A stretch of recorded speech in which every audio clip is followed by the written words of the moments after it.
Hello friends, good morning. നമ്മുടെ Kerala TV സീരിയലിലേക്ക് എല്ലാവർക്കും സ്വാഗതം. ദേ പവിത്രയെ എല്ലാവരും കൂടെ പറഞ്ഞ് പേടിപ്പിച്ച് ജീവിതം കോഞ്ഞാട്ടയാക്കി വെച്ചിരിക്കും അവിടെ. പവിത്രയാണെങ്കിൽ പേടിച്ച് വിറച്ച് അങ്ങനെ ഇരിക്കും കേട്ടോ. ഈ സമയത്താണെങ്കിൽ പിങ്കിയെ പിന്നെ കാണിക്കുന്നത്. പിങ്കി ഇങ്ങനെ ഇരുന്ന് ആലോചിക്കുവാണ്. ആലോചന പലതും ഇരുന്ന് ഇങ്ങനെ ആലോചിക്കുന്നു. അപ്പോഴേക്കും ഗിരിജ ഓടിപ്പാഞ്ഞു വരുന്നു പിങ്കി മോൾക്കരികിലേക്ക്. അത് മോളെ, ഇതേ കേൾപ്പോരും കേൾവിയില്ലാത്ത വീടെന്ന് പറഞ്ഞാലേ ഇതാ. ആർക്കെന്ത് തോന്നിവാസം വേണമെങ്കിൽ ഇവിടെ കാണിക്കാമല്ലോ. ഞാൻ കോയമ്പത്തൂർ പോലും കണ്ടിട്ടില്ല ഇത്തരം തൻ്റെടിയായ പെണ്ണുങ്ങളെ എന്നൊക്കെ പറഞ്ഞ് ഗിരിജ വന്നിരുന്ന് ഇങ്ങനെ പറയുമ്പോൾ, ചിറ്റി ഇത് ആരുടെ കാര്യം ഈ പറയണേന്ന് ചോദിച്ചു പിങ്കി. ഇന്ത്യവരത്തിലെ മരുമക്കളുടെ കാര്യം തന്നെയാ. എന്നെയും കൂടെ ഉൾക്കൊള്ളിച്ചിട്ടാണോ? വകുപ്പ് നോക്കിയാ നീ ഇവിടുത്തെ മരുമകളാണോ? അല്ലല്ലോ എന്നും പറഞ്ഞ നേരം പിങ്കി ഇങ്ങനെ ഇരിക്കുകയാണേ. ആണെങ്കിലും നിന്നെ ഞാൻ കുറ്റം പറയുമോ മോളെ? ആ നന്ദയുടെയും പവിത്രയുടെയും കാര്യമാണ് ഞാൻ ഈ പറഞ്ഞത്. അപ്പം ഇങ്ങനെ നോക്കുക പിങ്കി എന്താണെന്ന്. നമ്മുടെയൊക്കെ കാലത്തെ എവിടേക്ക്, എന്തിനാ, എപ്പോൾ വരും എന്നൊക്കെ അമ്മായിയമ്മയുടെയും നാത്തൂമാരുടെയും മുൻപിൽ എഴുതി ഒപ്പുവെക്കാതെ ഒരു വഴിക്ക് പോലും പോകാൻ പറ്റുമായിരുന്നില്ല. അങ്ങനെയൊക്കെ ചെയ്തിരുന്നെങ്കിലേ. പിന്നെ നന്ദ മതിൽ ചാടിയാണെന്ന് നീ പറഞ്ഞ് പണ്ടേ എനിക്കറിയാം. ഇപ്പോൾ ആ പവിത്രയും ആരോടും പറയാതെ എവിടെയോ ഇറങ്ങിപ്പോയെന്ന്. പവിത്ര അങ്ങനെ പോയെന്നോ? ആ, എൻ്റെ പൊന്നുമോളെ, ഏതവനെ കാണാനാ, എന്താ ഉദ്ദേശമെന്നൊക്കെ ആർക്കറിയാവെന്നൊക്കെ പറയുമ്പോൾ പിങ്കി ഇരുന്ന് ആലോചിക്കുക. ഞാൻ ഇന്നലെ പറഞ്ഞതല്ലേ അവൾക്ക് എന്താ ചുറ്റിക്കളിയും ഫോൺ വിളിയും കാര്യങ്ങളൊക്കെ ഉണ്ടെന്നുള്ളത്. അത് കണ്ടുപിടിച്ചായിരുന്നെങ്കിലേ അവളിപ്പോൾ നമ്മുടെ കാൽച്ചുവട്ടിൽ വന്ന് നിന്നേനെ എന്ന് ഗിരിജ പറഞ്ഞു കൊടുക്കുന്നു. ഇപ്പം പവിത്ര കാൽച്ചുവട്ടിൽ വന്ന് നിന്നിട്ട് നമുക്ക് എന്താ ചിറ്റേ കാര്യം? വരുവാണെങ്കിലേ അവള് വരണം, ആ അഹങ്കാരി നന്ദ. അപ്പോൾ ഇതെന്താ പെട്ടെന്നൊരു ബോധോദയമൊക്കെ വരാനും ചോദിച്ചപ്പോൾ, ബോധോദയമൊന്നും അല്ല ചിറ്റെ, എന്നെ ഈ വീട്ടിലൊരു മുറിക്കുള്ളിലേക്ക് അവൾ ഒതുക്കിയതല്ലേ എന്ന് പിങ്കി അന്നേരം ചോദിക്കുക ഗിരിജയോട്, ഗൗതത്തിൻ്റെ പോലും അനുവാദത്തോടെ. അപ്പം പിന്നെ ഒരു തിരിച്ചടി അത് കൊടുക്കണ്ടേ എന്ന് ചോദിച്ചപ്പോൾ, അത് ശരിയാണല്ലോ. മറ്റു ബഹളങ്ങൾക്കിടയിൽ ഞാനതങ്ങ് മറന്നുപോയി മോളെ. മറന്നെന്നോ? ചിറ്റി എന്നോട് പറഞ്ഞത് തിരിച്ചടിക്കാനുള്ളൊരു തന്ത്രം അത് മെനഞ്ഞു തരാമെന്നുള്ളതല്ലേ ചോദിച്ചപ്പോൾ, തരാമെന്ന് പറഞ്ഞാലേ ഞാൻ തന്നിരിക്കും. ഞാനെന്തോ ആലോചിച്ച് വെച്ചിരുന്നതാണല്ലോ മോളെ എന്നും പറഞ്ഞുകൊണ്ട് ഗിരിച്ചിരുന്ന് എന്നെ ആലോചിക്കാൻ തുടങ്ങി. അങ്ങനെ ആലോചിച്ച് പിങ്കി ഇങ്ങനെ ചെവി വട്ടം പിടിച്ച് അങ്ങനെ നിൽക്കുക. ആലോചിച്ചിട്ട് കിട്ടണത് എന്താണെന്ന് ഓർത്തിട്ട് ആലോചിച്ച് കിട്ടി. ഗൗതവും നന്ദയും ഒരുമിച്ച് നിന്നല്ലേ നിന്റെ കാല് വാരിയത് എന്ന് ഗിരിജ ചോദിച്ചു. അപ്പം തിരിച്ചടി കൊടുക്കേണ്ടത് ഒരാൾക്കിട്ടല്ല, രണ്ടിൻ്റെയും പത്തി നോക്കി ആവണം എന്നും പറഞ്ഞുകൊണ്ട് ഇങ്ങനെ പറയണു ഗിരിജ. എന്ന് വെച്ചാൽ ചിറ്റ എന്താ ഉദ്ദേശിച്ചത്? ചിറ്റ പറഞ്ഞില്ലേ നിന്റെ തുറുപ്പ് ചീട്ടെന്ന് പറയുന്നത് ഈ കുഞ്ഞാണെന്ന്. നിനക്കിപ്പോൾ എന്തെങ്കിലും സംഭവിച്ചാൽ ഈ കുഞ്ഞിനെയും കൂടി അത് ബാധിക്കും അല്ലേ? ശരിയാ. അപ്പോൾ അത് വെച്ച് നമ്മൾ കളിക്കണം. നിനക്കിപ്പോൾ എന്ത് സംഭവിച്ചാലും ഗോവിന്ദനെയും നന്ദയെയും അത് നന്നായി ബാധിക്കും. ശരിയാ. നീ ഇപ്പോൾ കടലിൽ ചാടിയാലും അവർ കൂടെ ചാടും. അയ്യോ ഞങ്ങളുടെ കുഞ്ഞാണെന്ന് വിചാരിച്ച് അല്ലേ? അതെ ചിറ്റേ. അവരുടെ ആ മാനസിക അവസ്ഥ മുതലെടുത്ത് വേണം നമുക്ക് കളിക്കാൻ എന്ന് പറയുമ്പോൾ, ചിറ്റ എന്തീ പറയുന്നേ? എങ്കിലും ഞാൻ പറയുന്നത് നീ കേൾക്കാൻ പറഞ്ഞു. എന്നിട്ട് ചെവിയിലിരുന്ന് ഇങ്ങനെ എന്തൊക്കെയോ ഓതി കൊടുക്കുക. കേട്ട് കഴിഞ്ഞപ്പോഴത്തേക്കും ഇങ്ങനെ ഇരിക്കുക. എങ്ങനെയുണ്ട് എൻ്റെ തന്ത്രമെന്ന് ചോദിച്ചു. ഇത് ശരിക്കും കുറച്ച് കടന്ന കൈയല്ലേ ചിറ്റേ? അപ്പം അത് വേണം മോളെ, അത് വേണം. നിനക്ക് തോൽപ്പിക്കാനുള്ളതേ ഒരു ACPയെയും ഒരു ഡോക്ടറെയുമാണ്. അത് നീ മറന്നു പോകരുത്. അതിന് ചേരുന്ന കളികൾ തന്നെ നമ്മൾ പ്ലാൻ ചെയ്യണമെന്നും പറഞ്ഞ് നീ ഒന്നും പേടിക്കണ്ട, ധൈര്യമായിട്ട് ഒരുങ്ങി ഇറങ്ങിക്കോളാം ചിറ്റ മോളോട് പറഞ്ഞു കൊടുക്കുക. ചിറ്റയല്ലേ പറയുന്നേ, ഇന്നത്തോടു കൂടി രണ്ടിൻ്റെയും കൊമ്പ് നമ്മൾ ഒടിക്കുമെന്നും പറഞ്ഞുകൊണ്ട് ഇങ്ങനെ പറഞ്ഞിട്ട് രണ്ടെണ്ണങ്ങളും കൂടെ പോവുകയാണ്. അങ്ങനെ രണ്ടെണ്ണങ്ങളും കൂടെ പോകാൻ റെഡിയായിട്ട് അവിടെ ഇരിക്കുന്നു. ഈ സമയത്ത് എവിടെയാ അഹങ്കാരി എന്ന് ചോദിച്ചുകൊണ്ട് അരുണിനെ പിടിച്ച് നിർത്തി ചോദ്യം ചെയ്യുവാണ് അരുന്ധതി. പവിത്ര എന്തേ എന്നാ ഞാൻ നിന്നോട് ചോദിച്ചത്. അപ്പം എനിക്കറിയില്ല എന്ന് അരുണും പറഞ്ഞു. നീ ഇത്രയ്ക്കൊരു കഴിവുകെട്ടവനായി പോയല്ലോ അരുണേ എന്നും പറഞ്ഞ അരുന്ധതി. നിന്റെ ഭാര്യ എങ്ങോട്ടാ പോയത്, എങ്ങോട്ടാ വരുന്നതെന്ന് നിനക്കറിയില്ലെന്നോ? ഇത് എന്തൊരു കഷ്ടമാടാന്നൊക്കെ പറഞ്ഞുകൊണ്ട് ഇങ്ങനെ അരുന്ധതി ഇങ്ങനെ അരുണിനോട് വഴക്ക് പറഞ്ഞുകൊണ്ടിരിക്കുന്നു. ഇതൊക്കെ കേട്ട് മോഹിനിയും ആകെ ഇതായിട്ടിരിക്കുക. ഇപ്പോഴാണ് നമ്മുടെ പവിത്ര വീടിനകത്തേക്ക് കയറി വരുന്നത്. പവിത്ര എല്ലാവരെയും കൂടെ കണ്ടു കഴിഞ്ഞപ്പോൾ ഒന്ന് പേടിച്ചു. ഈ സമയത്ത് മോഹിനിയാണെങ്കിൽ പവിത്രയെ ഇങ്ങനെ തുറിച്ച് നോക്കുക. വന്ന് നിൽക്കുന്നു അവള് എന്നും പറഞ്ഞ് കാണിച്ചും കൊടുത്തു. പവിത്ര അന്നേരം അകത്തേക്ക് കയറി വരുന്നു. ഇവരെല്ലാവരും കൂടെ ഇങ്ങനെ പവിത്രയെ നോക്കുമ്പോൾ ലക്ഷ്മി ഇങ്ങനെ ആകെ വല്ലാണ്ടിരിക്കുക. അരുന്ധതി ചാടി തുള്ളി പവിത്രയുടെ അടുത്തേക്ക് ചെന്നിട്ട്, നീ എങ്ങോട്ടാ പോയത് എന്ന് ചോദിച്ചു. അത് പിന്നെ ഞാൻ അമ്മയോട് പറഞ്ഞിട്ടാ പോയത്. ആ കള്ളമൊക്കെ പൊളിഞ്ഞു. സത്യത്തിൽ നീ എവിടെ പോയതാടി എന്ന് ചോദിച്ചു മോഹിനി. നിന്റെ കുഞ്ഞമ്മയെ കാണാൻ പോയതല്ലേടി എന്ന് ചോദിച്ചപ്പോൾ പവിത്ര ഇങ്ങനെ ലക്ഷ്മി ഒരു നോട്ടം. അപ്പോൾ ചോദിച്ചിട്ട് നീ എന്താടി മറുപടി പറയാത്തേ എന്ന് ചോദിച്ച് മോഹിനി ദേഷ്യപ്പെട്ടു. അതെങ്ങനെയാ, ഓ ഇവൾക്കൊരു കൂസിലും ഉണ്ടോന്നൊന്ന് നോക്കിക്കേ എന്നും പറഞ്ഞ് അരുന്ധതി. അരുണാണെങ്കിൽ നിസ്സഹായനായിട്ട് അവിടെ ഇതൊക്കെ കേട്ടുകൊണ്ട് നിൽക്കുക കേട്ടോ. എടി നീ എന്താ വലിയടത്ത് നോക്കി പേടിപ്പിക്കുകയാണോ ഓടി എന്ന് ചോദിച്ച മോഹിനിയോട്, ഞാൻ ആരെയും പേടിപ്പിക്കാനില്ല, എന്നെ ആരും പേടിപ്പിക്കാൻ വരണ്ടെന്ന് പറഞ്ഞു പവിത്ര. തോന്നിവാസം കാണിച്ചിട്ട് നിന്ന് വാചകം അടിക്കുന്നു എന്ന് മോഹിനി ചോദിച്ചപ്പം, ഞാൻ എന്ത് തോന്നിവാസം കാണിച്ചത്? എൻ്റെ ബന്ധുവിനെ കാണാൻ പോയതോ? അതാണോ? അങ്ങനെ ഒരു സ്വന്തം ബന്ധുവും നിനക്കിവിടെ വേണ്ട എന്ന് പറഞ്ഞിട്ടുള്ളതല്ലേ? പിന്നെ നീ ഇതിനത് അനുസരിക്കാതെ പോയതെന്ന് അരുന്ധതി. എന്നിട്ട് അവൾ പോയിരിക്കുന്നു എന്നൊക്കെ പറഞ്ഞ് ഭയങ്കരമായിട്ട് ദേഷ്യപ്പെടുക. അരുണാണെന്നുണ്ടെങ്കിൽ ഇങ്ങനെ ആകെ വല്ലാതായിട്ട് നിൽക്കുക.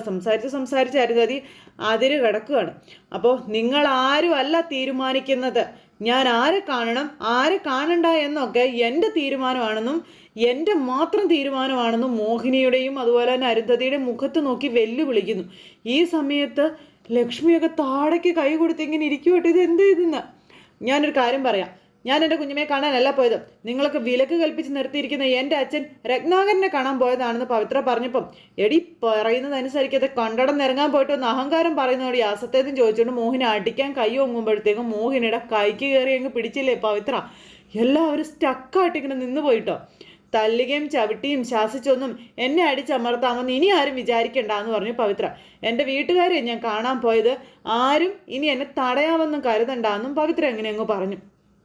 അരുണൊക്കെ ഞെട്ടി. എല്ലാവരും ഇങ്ങനെ ഒച്ചത്തിൽ ഞെട്ടി എന്ന് പറയുന്ന പോലെ ഞെട്ടി ഞെട്ടി ഞെട്ടി ഇങ്ങനെ നിൽക്കുക. മോഹിനിയെ പിടിച്ചൊരു തള്ളും തള്ളിയിട്ട് പവിത്ര അകത്തേക്ക് കയറിപ്പോയി എന്നും പറഞ്ഞുകൊണ്ട് ഇവരിങ്ങനെ നിൽക്കുക കേട്ടോ. എന്താണ് ഇതെന്ന് ചെന്ന് മോഹിനി അരുണിനോട് ചോദിച്ചു. അരുൺ അന്നേരം ഇങ്ങനെ ഞെട്ടി നിൽക്കുവാണ്. അങ്ങനെ ആ ഒരു സംഭവം കഴിഞ്ഞ് എല്ലാവരും തലയ്ക്ക് കയ്യും കൊടുത്ത് ഇങ്ങനെ ഇരിക്കുക. അതിനുശേഷം നമ്മുടെ ലക്ഷ്മി അവിടെ ഇരുന്ന് പവിത്ര രാവിലെ പറഞ്ഞ കള്ളത്തിനെ പറ്റി ഇങ്ങനെ ആലോചിക്കുന്നു. അതിനുശേഷം പിന്നെ അവിടെ നടന്ന കാര്യങ്ങൾ ഓരോന്ന് പവിത്ര കയറി വന്നതും അടിച്ചതുമായിട്ടുള്ള ഓരോ കാര്യങ്ങൾ ഇങ്ങനെ ചിന്തിച്ചുകൊണ്ട് ലക്ഷ്മി ഇരിക്കുമ്പോൾ മോഹിനി, പവിത്രയ്ക്ക് ഇതെന്താ പറ്റിയത്? ഒരു വാക്കുപോലും എതിർത്ത് സംസാരിക്കാതിരുന്ന് ആട്ടിൻകുട്ടി പോലെ നടന്ന ഒരു പെണ്ണായിരുന്നു അവള്. ഇതിപ്പോൾ ചീറ്റപ്പുലിയെ പോലെ ചാടി വീണിരിക്കുകയാണല്ലോ എന്നും പറഞ്ഞ് മോഹിനി ഇങ്ങനെ ഇരുന്ന് പറയുമ്പോൾ, വീട്ടുകാരെ ഇത്ര നാളും കാണിക്കാത്തതിൻ്റെ ദേഷ്യമാണോ ഇനി എന്ന് ലക്ഷ്മി ചോദിച്ചു. കുറേയൊക്കെ അടക്കി പിടിച്ച് നടന്നിട്ട് ഒടുവിൽ പൊട്ടിത്തെറിക്കുമല്ലോ, അങ്ങനെ വല്ലതും ആണോ എന്ന് ലക്ഷ്മി ചോദിക്കുമ്പോൾ, ഇതൊന്നുമല്ല. കണ്ടാലും കണ്ടില്ലെങ്കിലും അത്രയ്ക്ക് വലിയ അടുപ്പമോ സ്നേഹമോ ഒന്നുമുള്ള വിശേഷപ്പെട്ട ബന്ധുക്കളോ കാര്യങ്ങളോ ഒന്നും അല്ല അവളുടേത്. അപ്പം അത് സത്യമായിരുന്നു അടുത്ത് പറഞ്ഞത്.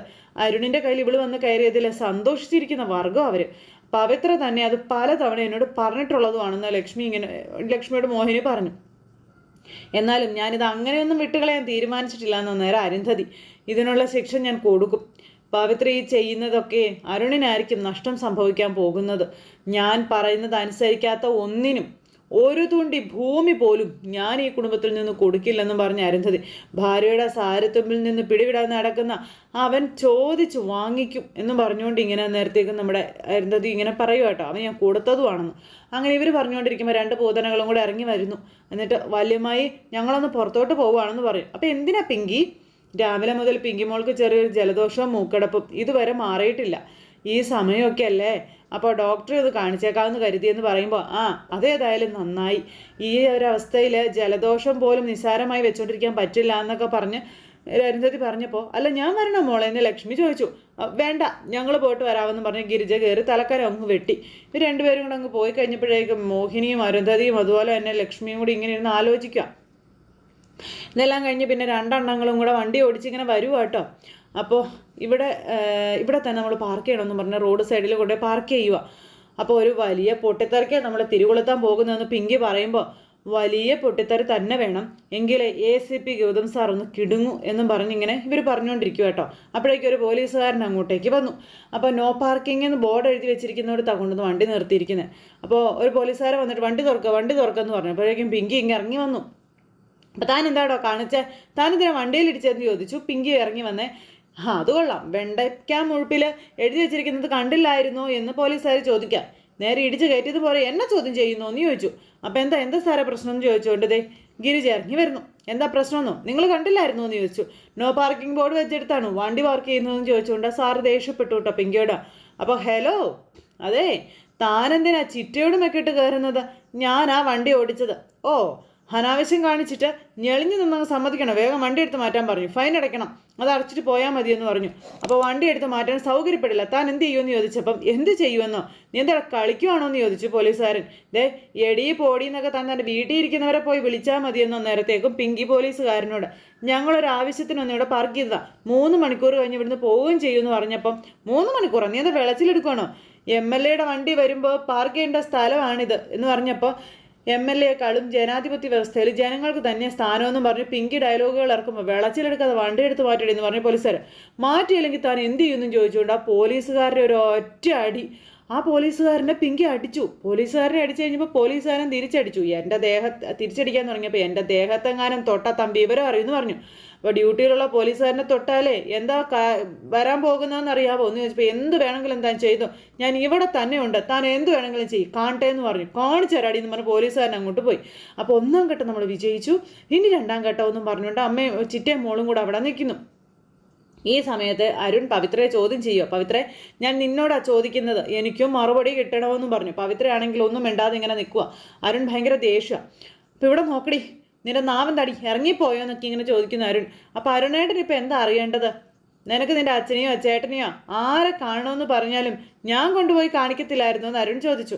എല്ലാവരെയും അറിയിച്ച് കെട്ടിയെടുക്കുമെന്ന് നിനക്ക് എന്തായിരുന്നു ഇത്ര നിർബന്ധമെന്ന് അരുൺ ചോദിച്ചപ്പോൾ ഞാൻ കാണാൻ പോയതേ എൻ്റെ അച്ഛനെയാ, അക്കാര്യം പറഞ്ഞ് എൻ്റെ തലയിൽ കയറാവുന്ന ആരും വിചാരിക്കേണ്ടെന്നായി പിന്നെ പവിത്രയുടെ ഡയലോഗുകൾ. സ്വത്തും പണവും കുറഞ്ഞു പോയെന്ന് വിചാരിച്ച് ഞാൻ ആരുടെയും അടിമയൊന്നും അല്ലെന്ന് പറഞ്ഞു. അപ്പം നീ ആരോടാടി ഈ യുദ്ധപ്രഖ്യാപനം നടത്തുന്നത്? എന്നോടാണോ എന്ന് ചോദിച്ചു അരുൺ. അതോ ഈ വീട്ടിലുള്ള മറ്റുള്ളവരോടോ? അപ്പോൾ എന്നെ എതിർക്കുന്ന എല്ലാവരോടും ആണെന്നും പറഞ്ഞുകൊണ്ട് ഇങ്ങനെ പറഞ്ഞിട്ട്, ദേ ഇനി ആരുടെയും ഭരണത്തിൻ്റെ കീഴിൽ കിടക്കാനോ ചവിട്ട് കൊള്ളാനോ എന്നെ കിട്ടില്ല എന്ന് മുഖത്ത് നോക്കി നമ്മുടെ പവിത്ര അങ്ങ് പറയുകയും ചെയ്തു. അതും പറഞ്ഞ് പവിത്ര അങ്ങ് പോയി കഴിഞ്ഞപ്പോഴത്തേക്കും അരുൺ ഇങ്ങനെ ഭയങ്കരമായിട്ട് ദേഷ്യപ്പെട്ട് നിൽക്കുക. അപ്പോൾ എന്താടി നിന്റെ അച്ഛൻ വല്ല ഖജനാവും കൊള്ളയടിച്ചുകൊണ്ട് വരാമെന്ന് പറഞ്ഞോടി എന്നൊക്കെ ചോദിച്ചു. എൻ്റെ അച്ഛനെ പറഞ്ഞോണ്ട് വിവരം അറിയുമെന്ന് പറഞ്ഞിട്ട് പവിത്ര അരുണിനോടും ദേഷ്യപ്പെടുക. അപ്പോൾ ഇത്രയും കാലം നിന്റെ അച്ഛനുണ്ടായിരുന്നോടി നിന്റെ കാര്യങ്ങൾ നോക്കാൻ, ഞാൻ തന്നെയല്ലേ നിന്റെ കാര്യങ്ങൾ നോക്കിക്കൊണ്ടിരുന്നത്, അതോ ഇനി നിന്റെ വല്ല കാമുകനുമാണോടി എന്നും ചോദിച്ചുകൊണ്ട് ഇങ്ങനെ പറയുന്നു. അങ്ങനെ അതൊക്കെ കേട്ട് പവിത്ര ഇങ്ങനെ അരുണിനോട് ഭയങ്കര ദേഷ്യം പെടുക. അപ്പം ഞാൻ നിന്നോട് എന്ത് തെറ്റടി ചെയ്തതെന്നൊക്കെ ചോദിച്ചുകൊണ്ട് നമ്മുടെ അരുൺ ഇങ്ങനെ നേരം പവിത്രയോട് ചോദിച്ചു. അരുണേട്ടൻ എന്നെ തിരിഞ്ഞു നോക്കാറുണ്ടോ? കട, കച്ചവടം, കാശ്, അത് മാത്രം മതിയില്ല അരുണേട്ടന്, എന്നെ പിന്നെ എന്തിനാ ഇവിടെ കൊണ്ടുവന്നിട്ടിരിക്കുന്നത് എന്നൊക്കെ ഇങ്ങനെ നമ്മുടെ പവിത്ര ചോദിക്കുവാണേ. ഇന്ന് നിങ്ങളുടെ അമ്മ എൻ്റെ നേരെ കൈയൊങ്ങി.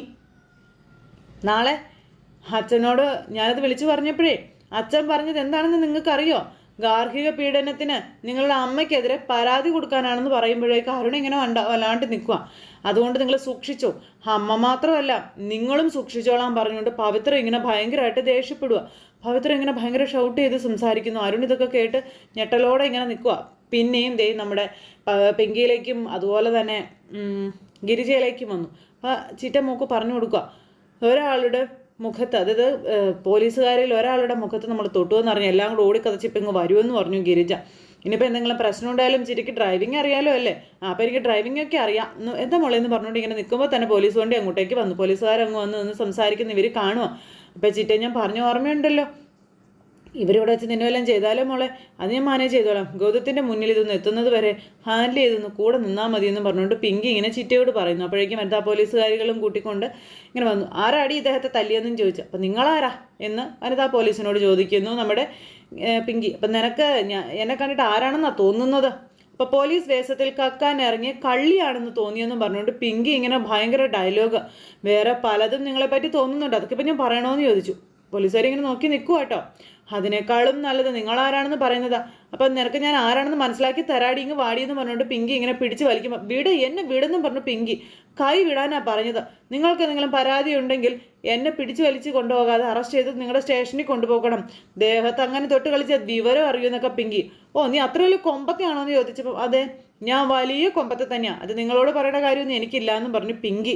അപ്പോൾ ഇവളെ പിടിച്ച് ജീപ്പിൽ കയറ്റെന്നും പറഞ്ഞുകൊണ്ട് ഇങ്ങനെ പോലീസുകാർ പിടിക്കുമ്പോൾ വേണ്ട ആരും എന്നെ പിടിക്കണ്ട, ഞാൻ വന്ന് കയറിക്കോളാം ചിറ്റേ, ഞാൻ പോവുക എല്ലാം പറഞ്ഞതുപോലെ എന്നും പറഞ്ഞുകൊണ്ട് പിങ്കിയും കൊണ്ട് പോലീസുകാർ പോണു. അപ്പോൾ അവരങ്ങ് പോയപ്പോൾ ഇങ്ങനെ ജയിച്ചു എന്നുള്ള ഭാവത്തിൽ ഇങ്ങനെ അവിടെ വായും പൊളിച്ച് നോക്കി നിൽക്കുന്നിടത്ത് ഇന്നത്തെ കഥ അവസാനിച്ചു. അപ്പോൾ എല്ലാവരും കാത്തിരുന്ന് കാണണേ. എല്ലാവർക്കും നല്ലൊരു ദിവസം ആശംസിക്കാം കേട്ടോ. നന്ദി.